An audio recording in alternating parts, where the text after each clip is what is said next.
What happens when the person serving your coffee sees you not as a stranger, but as a human being?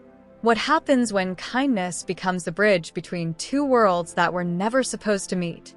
This is a story about a man who wore a disguise to find the truth, and a young barista who showed him the power of compassion. It's a tale of hidden identities, unexpected twists, and the incredible ripple effect of one small act of kindness. Let's dive in. The morning sun peeked through the blinds of a small, modest apartment. Inside, a man in his late 40s sat at the edge of his bed, staring at the mirror across the room. His name was Rylan Cole, a man who had built an empire from scratch. He was the CEO of Brew Haven, a chain of coffee shops spread across the country. But today, he wasn't Rylan Cole, the successful businessman. Today, he was Mike, a middle-aged man looking for a job. Rylan had decided to go undercover. He wanted to see how his company truly operated at the ground level. He wanted to know if the values he preached in boardrooms were being practiced in his stores. He put on a worn-out jacket, a pair of old jeans, and a cap that hid his salt and pepper hair. He looked nothing like the man who signed million-dollar deals. He looked like someone who was struggling to make ends meet. As he stepped out of his apartment, he felt a strange mix of excitement and anxiety. He didn't know what he would find, but he was determined to see the truth. The coffee shop was located in a quiet part of town. It wasn't the busiest location, but it had a charm of its own. The sign above the door read Brew Haven, but to the locals, it was just the coffee place. Rylan walked in, his heart pounding. He had visited many of his stores, but never like this. Never as someone invisible. Behind the counter stood a young man in his early 20s. His name was Kian, and he had been working at Brew Haven for about a year. Kian had a warm smile and a calm demeanor. He greeted every customer with the same kindness, whether they were regulars or strangers. Rylan approached the counter, his hands slightly trembling. He ordered a simple black coffee and took a seat in the corner. He watched as Kian moved gracefully behind the counter, making drinks and chatting with customers. There was something about the young man that caught Rylan's attention. He seemed genuinely happy to be there, something Rylan hadn't seen in a long time. Over the next few days, Rylan became a regular at the coffee shop. He would sit in the same corner, sipping his coffee and observing. He noticed how Kian went out of his way to make everyone feel welcome. He remembered their names, their favorite drinks, and even asked about their day. One afternoon, Rylan decided to strike up a conversation. He walked up to the counter and said, "You're always so cheerful. How do you do it?" Kian smiled.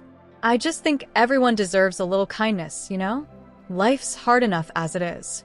Rylan nodded, feeling a pang of guilt. He had been so focused on growing his business that he had forgotten about the people who made it possible. He had forgotten about the Kians of the world. A week later, Rylan returned to the coffee shop, this time with a plan. He approached Kian and said, "I've been looking for a job. Do you think they're hiring here?" Kian's eyes lit up. "Actually, we are. Let me get the manager for you." Rylan's heart raced as he waited. He wasn't sure if this was a good idea, but he needed to see things from the inside. The manager, a man named Derek, came out and interviewed Rylan on the spot. To Rylan's surprise, he was offered the job. Rylan started working at the coffee shop the next day. He quickly realized that things weren't as perfect as they seemed. The employees were overworked and underpaid. The equipment was outdated, and the store was barely breaking even. But despite all this, Kian remained positive. He was the glue that held the team together. One day, Rylan overheard a conversation between Kian and Derek. Kian was asking for a raise, not for himself, but for his coworkers. He argued that they deserved better pay and better working conditions. Derek dismissed him, saying the company couldn't afford it. Rylan felt a lump in his throat. He had no idea his employees were struggling this much. He had been so focused on profits that he had ignored the people who made it all possible. One evening, as Rylan was closing up the shop, Kian stayed behind to help. They started talking, and Rylan decided to open up a little. He told Kian about his struggles and how he had been looking for a job for months. Kian listened intently, his eyes filled with empathy. "You know," Kian said, "I've been saving up to go back to school. I want to study business and maybe open my own coffee shop one day. A place where everyone is treated fairly." Rylan was stunned. Here was a young man with big dreams, working tirelessly to make them come true. And yet he was still thinking about others. Rylan felt a surge of admiration for Kian. A few weeks later, Rylan decided it was time to reveal his true identity. He called a meeting with all the employees at the coffee shop. They gathered in the small seating area, curious about what was going on. Rylan stood in front of them, his heart pounding. He took off his cap and said, "My name is Rylan Cole. I'm the CEO of Brew Haven." The room fell silent.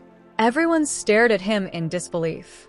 Kian's eyes widened, and he took a step back. "I came here undercover because I wanted to see how things were really going in my stores," Rylan continued. "And I have to say, I'm disappointed in myself. I've been so focused on growing the company that I forgot about the people who make it all possible." He looked at Kian and said, "You showed me what true kindness looks like. You reminded me why I started this company in the first place." Rylan announced that he would be making some changes. He promised to increase wages, improve working conditions, and invest in new equipment. The employees cheered, but Kian remained silent. After the meeting, Kian approached Rylan and said, "I don't know what to say. I feel like I've been lied to." Rylan nodded. "I understand, and I'm sorry. But I hope you can see that I did this because I care. I care about this company, and I care about the people who work here." Kian thought for a moment and then smiled. "I guess I can't stay mad at you. You're trying to make things right, and that's what matters." Over the next few months, Rylan made good on his promises. The coffee shop became a better place to work, and the employees were happier than ever. Kian continued to work there, but now he was also taking business classes at night. One day, Rylan called Kian into his office. "I've been thinking," he said. "I want to open a new coffee shop, and I want you to run it. It'll be a place where everyone is treated fairly, just like you always wanted." Kian was speechless. He had never expected something like this. "I don't know what to say," he stammered. Rylan smiled. "Just say yes." The new coffee shop was a huge success. Kian's kindness and dedication inspired everyone who walked through the doors. Rylan continued to visit the shop, not as the CEO, but as a friend. One day, as they sat together sipping coffee, Rylan said, "You know, Kian, you changed my life. You showed me that success isn't just about money. It's about the people you touch along the way." Kian smiled. "And you showed me that dreams really do come true." What happens when kindness meets opportunity? It creates a ripple effect that changes lives. Rylan and Kian's story is a reminder that no matter who you are or where you come from, a little kindness can go a long way. So the next time you're in a coffee shop, take a moment to smile at the person behind the counter. You never know, it might just change their life.